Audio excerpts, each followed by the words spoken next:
Governor, he has not been specific about which deductions. Is it the mortgage tax deduction? Absolutely not, and he which shouldn't deductions? Be. He shouldn't be. Why shouldn't he because be? Why shouldn't he tell the voters now? Because what you need to do... Middle-class voters are among those most affected by some of these deductions. Is it the charitable deduction? Doesn't he owe the American people the specifics of how he would come up with the dollars, how he would come up with the dollars to match the Bush tax cuts being continued and the other eliminations, such as the estate tax and the alternative minimum tax? Listen carefully. There is more than enough in the basket of loopholes that will be reduced or capped to cover the governor's commitment to reduce taxes on the middle class. You do not begin the negotiation with Congress either on a bipartisan basis or any basis in a campaign. If you read Woodward's book, you will see that one of the president's biggest problems is that he didn't know how to negotiate. Mitt Romney knows how to negotiate. You put all the items on the table, and then you come to the table.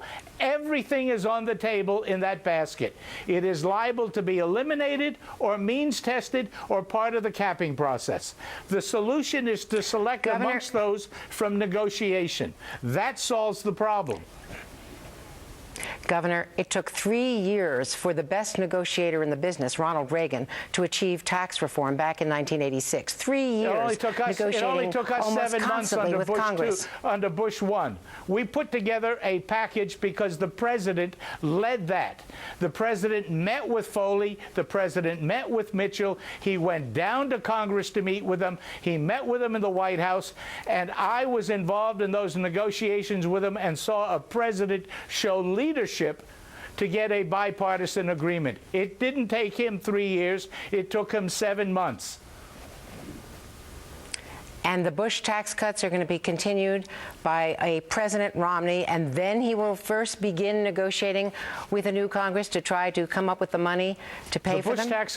The Bush tax cuts were continued by Barack Obama in 2010. They're in place now because Barack Obama supported them.